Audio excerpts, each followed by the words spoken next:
লোকজন বেশি থাকে। তারপর আবার মাশাআল্লাহ আমাদের জিহাদি সাহেব এসেছিলেন, হ্যাঁ, তার কথাবার্তা একটু অন্যরকম। কি বলে রে বাবু, দেখি তো কি হয়। আবার কদিন আগে নাকি গাড়ি ফাড়ি সব ভেঙে ফেলে কি হয়েছে, আবার নতুন কিছু বলবে হয়তো। এটা আকর্ষণ আলাদা। আর আমরা তো সে গোলামালা মানুষ, বুঝতে পারছেন, সেই কোরআন হাদিসের কথা বলবো আর সেই মোটামুটি দিয়ে যাবো। আর নতুনত্ব কিছু পাবেন না। ওই রাজনীতির কথা, মারপিট হচ্ছে, এই হচ্ছে সেই হচ্ছে, বাবা এই করো, ভোট দাও, এই করো, অমুক অমুক অমুক, ওগুলো বলতে পারবো না। আলাদা কোনো আকর্ষণ কিছু নাই। যারা এসে বসে আছে তারা সব কোরআন হাদিসের কথা শোনার জন্য বসে আছে। বলুন আলহামদুলিল্লাহ। তবে আলহামদুলিল্লাহ আমাকে অনেকে ফোন করে বলে, হুজুর আপনার ওয়াজ শুনে যে মুখে দাড়ি দেখছেন, এই দাড়িটা আপনার জন্য। আমার জন্য বলো না, আল্লাহর জন্য রেখেছো। আমার হয়তো মাধ্যমে ওসিলাই আমার ওয়াজ করা সার্থক। হুজুর আপনার ওয়াজ শুনে আমি নেশা ছেড়েছি, আলহামদুলিল্লাহ, এটা আমার ওয়াজ করা সার্থক, এটা আল্লাহ কবুল করেছেন, তাই হয়েছে। এগুলো আমাকে অনেক মানুষেরা বলে। ভাইরা আমার, সবের মধ্যে ইবাদত, সবের মধ্যে ইবাদত। আমার মায়েরা কত ভালো, মুসলিম ঘরের মায়েরা অনেক ভালো, বুঝতে পারছেন।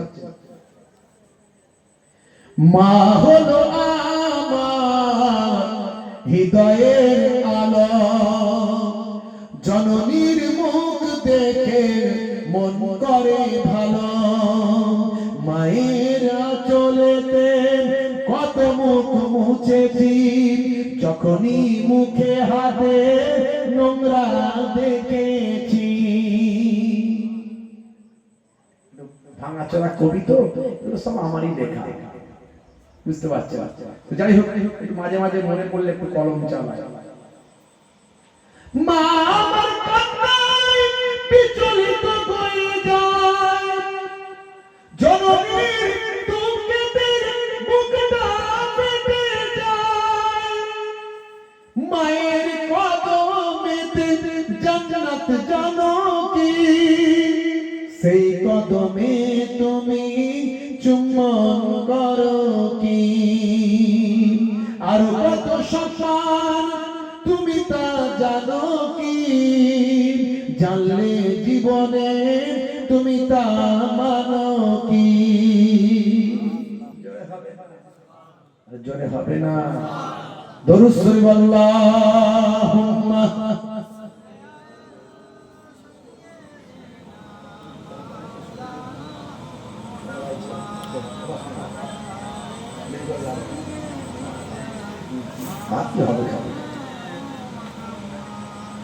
জননী মায়ের স্মৃতি আজ বুকে বয়ে যায়, কষ্টের দিনগুলো আজ মনে পড়ে যায়। জননীর অনাহারে দিন রাত কেটে যায়, জননীর অনাহারে দিন রাত কেটে যায়। তবু যেন সন্তান খালি পেটে না রয়। মা হলো তোমার দুনিয়াতে জান্নাত, মারা দিনা হলে পাবে তুমি দোজাখাত। এই কথা তুমি আজও মানো কি, মানলে মায়ের সেবা করো কি। এটা হলো আল্লাহর নির্দেশ জানো কি, জানলে সে বিধান তুমি তা মানো কি। জোরে হবে না সুবহানাল্লাহ, জোরে হবে না সুবহানাল্লাহ। মা ছিল এক গম আলকামা সাহাবীর, বড় ভালোবাসতো পুত্রর বেনাজির। মায়ের হৃদয়ে ব্যথা লেগে যায় যখনই, মা বলে প্রভু আমি তার জননী। হাত দুটো তুলে মা খোদাকে জানায়, বড় ব্যথা পেয়েছে ওগো প্রভু দয়াময়। ইন্তেকালে তার দেখো কি ঘটে যায়, সাহাবীর কালেমা নসিবে না হয়, নবীজির ওসিলায় মা তাকে ক্ষমা দেয়, কালেমা পড়ে তার রূহ পাখি উড়ে যায়। জোরে হবে না?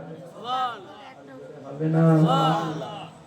মা হলো আল্লাহর বড় এক নিয়ামত, দুনিয়ার সন্তান করো তার খিদমত, মায়ের দোয়াতে বাইজিত ওলিয়াত, আল্লাহর দেওয়া মা, মা হলো রহমান। জোরে হবে না? আর জোরে হবে না? ভাইরা আমার, সে মায়ের খেদমত করা এটা ইবাদত, মায়ের দেখাশোনা করা ইবাদত। হে তরুণ যুবকেরা, স্ত্রীর সঙ্গে ভালো ব্যবহার করা, মিষ্টি পোলাইন সম্পর্ক রাখা, স্ত্রীর হক পালন করা ইবাদত। বাড়িতে মাঝে মাঝে স্ত্রীর সঙ্গে রান্নায় সহযোগিতা করবেন, মাঝে মাঝে ঘরটা নিজে হাতে ঝাড়ু দেবেন। বলে হুজুর এটা কি কথা বলছেন? ওটা তো বউয়ের কাজ, আমার কাজ তো ব্যবসা বাণিজ্য ইনকাম, আমি কেন ঘর ঝাড়ু দেব? আমি কেন স্ত্রীর সঙ্গে রান্নায় সহযোগিতা করতে হবে? ওটা তো মেয়েদের কাজ। হে তরুণ যুবকেরা, হে আমার মুরব্বিয়ানেরা, শুনে রেখে দিন বাবা, জেনে রেখে দেন। হুজুর আমি ডাক্তার, আমি মাস্টার, ঘর ঝাড়ু দেওয়া কি আমাকে মানায়? আছে না নাই? শুনে রেখে দেন, জেনে রেখে দেন। আপনি যত বড়ই সাহেব হন না কেন, মনে রাখবেন নবীর থেকে বড় সাহেব পৃথিবীর জমিনে হয়নি, আর কেউ হবে না। জোরে হবে না? জোরে হবে না? সেই নবী মাঝে মাঝে ঘরটা নিজে হাতে ঝাড়ু দিতেন, স্ত্রীর সঙ্গে রান্নায় সহযোগিতা করতেন। আচ্ছা বলুন তো, স্ত্রীর সঙ্গে যদি রান্নায় একটু সহযোগিতা মাঝে মাঝে করে দেন, মাঝে মাঝে যদি একটু ঘরটা ঝাড়ু দিয়ে দেন, আচ্ছা বলুন তো প্রেম বাড়বে না কমবে? তো বলে ঝাড়ু দেন, প্রেম বাড়বে না কমবে? মারাত্মক বাড়বে।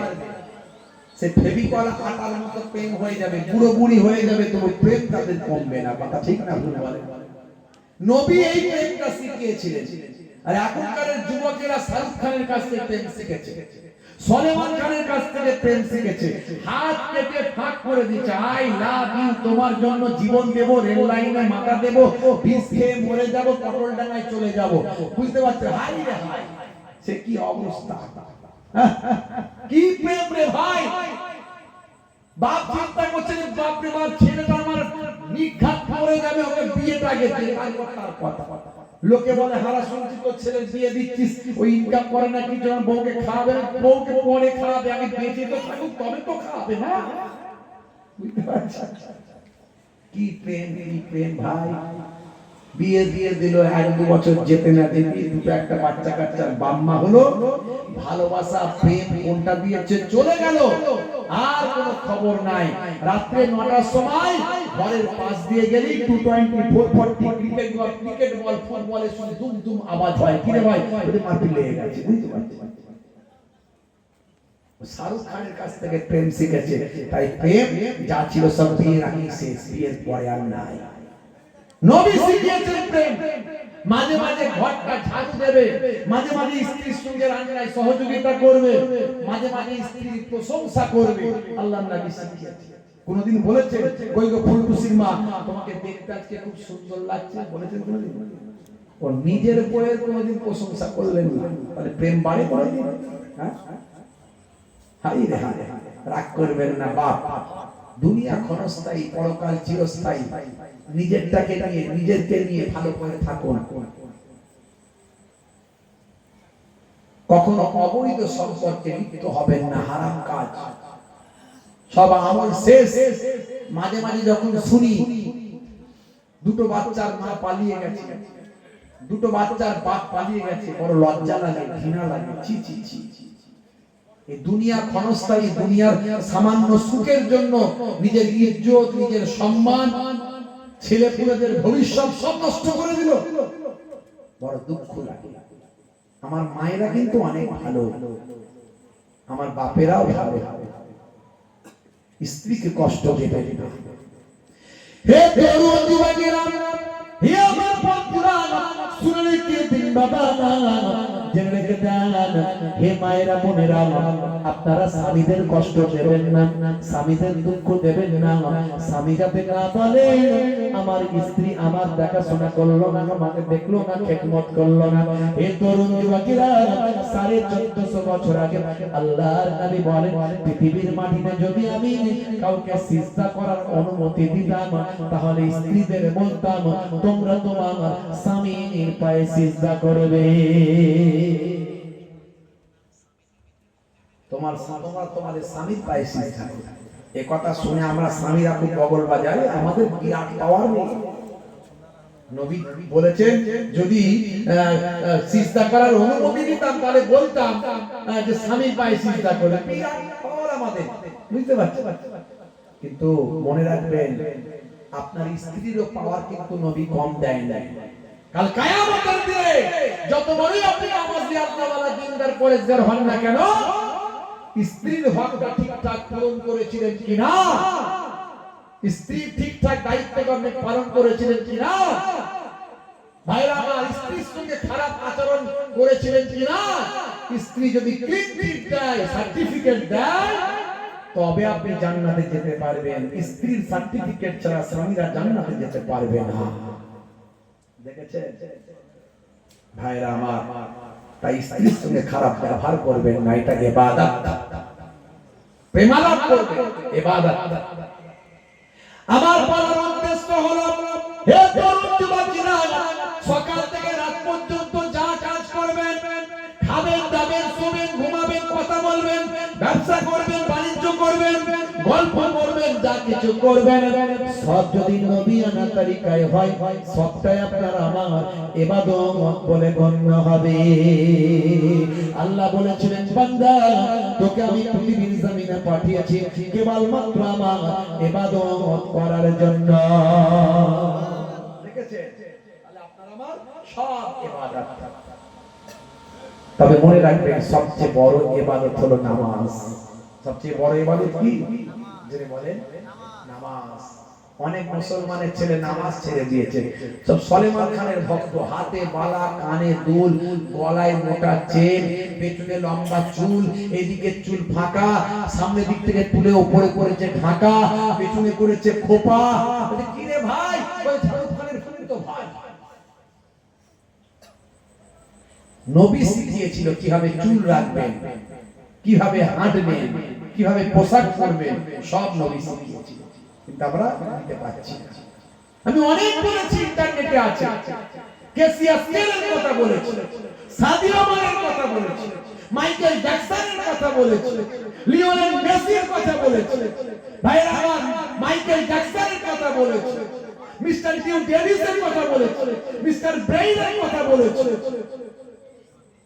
ভাইরা আমার, তরুণ যুবকেরা আমার, মুরব্বিয়ানেরা আমার, হাসিব আমলার কথা বলেছি, জুনায়েদ জামশেদের কথা বলেছি, মিস্টার ভাই আমার আসিফ খান রকির কথা বলেছি। অনেক উদাহরণ দিয়েছি আমি বাপজি আমার। আজকে আমি উদাহরণ দিচ্ছি না, এরা সব বড় বড় সেলিব্রিটি, এরা সব আমার নবীর শিষ্য হয়েছে। যদি বলেন সুবহানাল্লাহ। তারা দেখে নিয়েছে ইসলাম ইজ এ কমপ্লিট একটা গাইডলাইন। আপনাকে ইসলাম একটা কমপ্লিট গাইডলাইন দেয়। সারা দিন সারা রাত কিভাবে জীবন যাপন করবেন। এই দুনিয়াটা ক্ষণস্থায়ী, পরকালটা হলো চিরস্থায়ী। এই পরকালের ব্যবস্থাটা করতে হবে। সব কিছু করবেন, কিন্তু নামাজ বাদ দিয়ে নয়। এই নামাজের কথাটা বলি, শেষ করে দিচ্ছি। কষ্ট হচ্ছে আপনাদের? যেমন কষ্ট হচ্ছে, খিচুড়ি মনে ঠান্ডা হয়ে যাচ্ছে, তাই তো নাকি? জি, এই নামাজের কথাটা বলে দেবো না ছেড়ে দেবো? বলে দেবো। আচ্ছা, কারা কারা চান না হাত তুলে দেখান তো দেখি।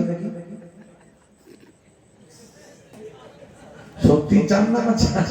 মানে বলে হবে একটু ঝোঁকে ঝোঁকে উঠে গেছে আর কি। হ্যাঁ, বুঝতে পারছি। মাশাআল্লাহ। এবার জোরে জোরে তাকবীর দেন তো দেখি। নারে তাকবীর। আর জোরে হবে না? নারে তাকবীর। কারা কারা চান এবার একটু হাত তুলে দেখান তো দেখি। মাশাআল্লাহ সবাই চান, কিন্তু মন বলছে কি জানেন, মন বলছে তাড়াতাড়ি ছেড়ে দিলেই ভালো হয় বাবু, কেন কামাতে, খিচুড়ি ঠান্ডা হয়ে যাচ্ছে। হ্যাঁ তাই তো নাকি? হে তরুণ যুবকেরা, সবচেয়ে বড় ইবাদত হলো নামাজ।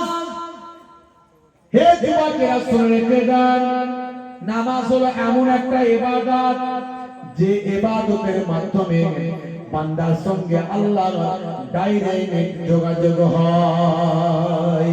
হে তরুণ যুবকেরা, আপনি সব কিছু যাকে বলবেন তিনি হলেন আল্লাহ, আর আল্লাহর সঙ্গে যোগাযোগ করতে গেলে পড়তে হবে আপনাকে নামাজ, আল্লাহর নামাজ। হে তরুণ যুবকেরা, যদি আপনি সাকসেসফুল হতে চান, কামিয়াবি যদি পেতে চান, তাহলে আল্লাহ বলছেন বান্দা নামাজে এসে দাঁড়ান।